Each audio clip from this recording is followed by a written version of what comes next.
Special report पर सवाल सियासी भूचाल की। यूपी के सीएम योगी आदित्यनाथ और ओपी राजभर का वाराणसी में मुलाकात की चर्चाएं गर्म है। हालांकि ओपी राजभर ने मुलाकात की चर्चाओं पर विराम लगा दिया है।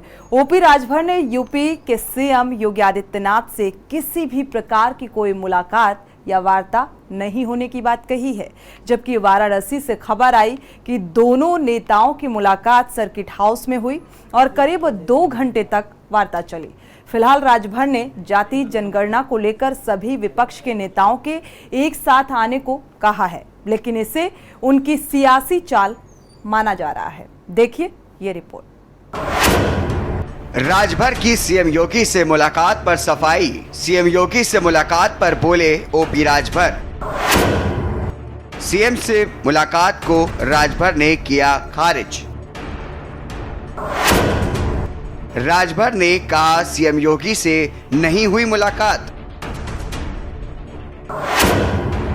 मुलाकात का खंडन कर राजभर ने विपक्षी दलों पर साधा निशाना। राजभर के बेटे अरुण राजभर ने की थी मुलाकात की पुष्टि। 2024 चुनाव के लिए गठबंधन को लेकर के बोले राजभर। गठबंधन को लेकर हमारे किसी नेता से कोई बात नहीं हुई। वाराणसी के सर्किट हाउस में सीएम योगी आदित्यनाथ से मुलाकात की खबरों पर सुहेलदेव भारतीय समाज पार्टी के राष्ट्रीय अध्यक्ष ओम प्रकाश राजभर का बयान सामने आया। उन्होंने सीएम योगी से मुलाकात की खबरों को सिरे से खारिज कर दिया है।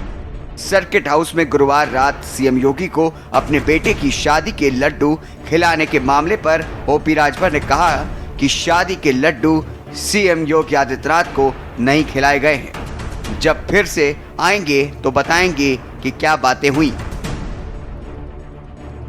अपने बयानों से पलटी मारने वाले ओपी राजभर ने फिर ये कहा कि सीएम योगी से मुलाकात फिलहाल नहीं हुई है। वाराणसी के सर्किट हाउस में मैं अपने काम से आया था और सीएम योगी आदित्यनाथ अपने काम से आए थे। मैं सीएम योगी आदित्यनाथ से मिलने की कोशिश क्यों करूंगा?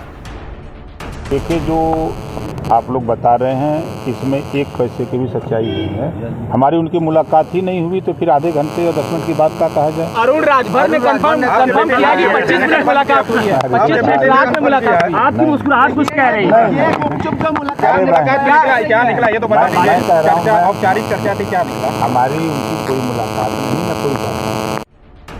ओम प्रकाश राजभर बोले, मैं पिछले 20 सालों से जिन मुद्दों की मांग कर रहा हूं, उन पर कोई भी एक भी राजनीतिक पार्टी कायम नहीं है। अखिलेश यादव, मायावती, जयंत चौधरी, सोनिया गांधी या नीतीश कुमार जिस दिन एक मंच पर आएंगे उस दिन वे 2 घंटा पहले हमको बता दें। मैं उनसे देश के किसी कोने में पहले उस मंच पर पहुंच जाऊंगा और गठबंधन भी करूंगा। मैं चाह रहा हूं कि सभी नेताओं का गठबंधन हो जाए। यदि विपक्ष के नेता कहते हैं कि पिछड़े और दलित के साथ अन्याय हो रहा है तो ये लोग इकट्ठा क्यों नहीं हो रहे हैं? सही बात तो ये है कि जहां 40 सीट बिहार में थी 39 बीजेपी गठबंधन जीता था। आज वहां की स्थिति बदल गई है।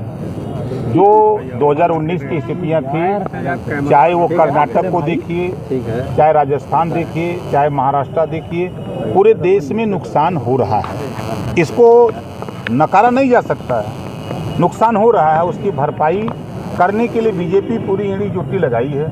विपक्ष के लोग भी एड़ी चोटी लगाए हुए हैं कि हम लोग लामबंद होकर के मुकाबला करें। अब ये लामबंद हो जाएं तब फिर उसके बाद हमारी तो पहली प्राथमिकता है कि मायावती जी, अखिलेश जी, सोनिया जी और नीतीश जी एक मंच पे आ जाएं। जिस दिन हमको बता दें कि फला तारीख को इस मंच पे हम लोग आ रहे हैं, आप भी आओ, 2 घंटे पहले हमको सूचना दें, हम आ जाएंगे। पिछड़े और दलित के साथ हो रहे अन्याय के जिम्मेदार विपक्ष को ठहराते हुए ओपी राजभर ने कहा कि इसके दुश्मन यही लोग हैं। अखिलेश यादव और मायावती चाहते हैं कि पिछड़े और दलित का हित ना हो। वहीं जातीय जनगणना के मुद्दे पर ओपी राजभर ने कहा कि जब ये लोग सत्ता में थे तब इनको जातीय जनगणना याद नहीं आया और अब विपक्ष में है तो इनको जाति जनगणना की याद आ रही है। जब बीजेपी विपक्ष में होगी तो उसे भी जातीय जनगणना याद आएगा।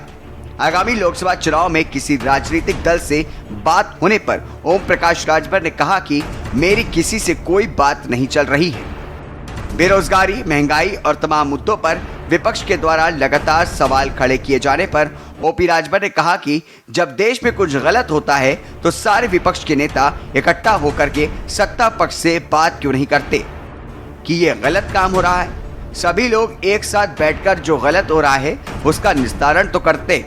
नेता केवल एसी में बैठकर मोबाइल पर ट्वीट करते हैं। फिलहाल वाराणसी में सुबह सपा अध्यक्ष ओपी राजभर की सीएम योगी से मुलाकात सुर्खियों में है। कयास लगाए जा रहे हैं कि 2024 लोकसभा चुनाव से पहले सुबह सपा अध्यक्ष भाजपा का दामन थाम सकते हैं। इन कयासों के बीच यूपी सरकार के परिवहन मंत्री दयाशंकर सिंह ने बड़ा बयान दिया है। उन्होंने कहा कि ओम प्रकाश राजभर पहले भी भारतीय जनता पार्टी के मंत्रिमंडल में रहे हैं। वे हमारे नजदीकी मित्रों में से एक हैं और अगर उनका पार्टी के साथ गठबंधन होगा तो अच्छा होगा। उन्होंने अभी तक जिन भी पार्टियों के साथ गठबंधन किया है वो एक बेमेल गठबंधन था। उन्होंने कहा कि ओम प्रकाश राजभर बीजेपी में आए, उनका स्वागत है। उन्होंने कहा सपा ने सब तरीके से प्रयोग करके देख लिए हैं।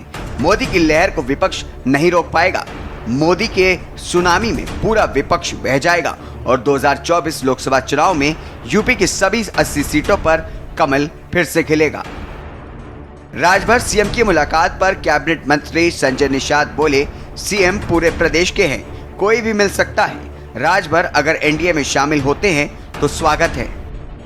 बता दें कि खबर आई थी कि ओम प्रकाश राजभर ने सीएम योगी से गुपचुप मुलाकात की है। बताया गया कि वाराणसी के सर्किट हाउस में ओम प्रकाश राजभर और सीएम योगी की मुलाकात हुई और करीब आधा घंटे तक दोनों के बीच बातचीत हुई, जिसके बाद राजभर और बीजेपी के बीच नए रिश्ते की सुगबुगाहट तेज हो गई। कहा जाने लगा कि बीजेपी से रिश्ते पर यह मुलाकात आखिरी मोहर है। स्पेशल डेस्क के न्यूज़ इंडिया।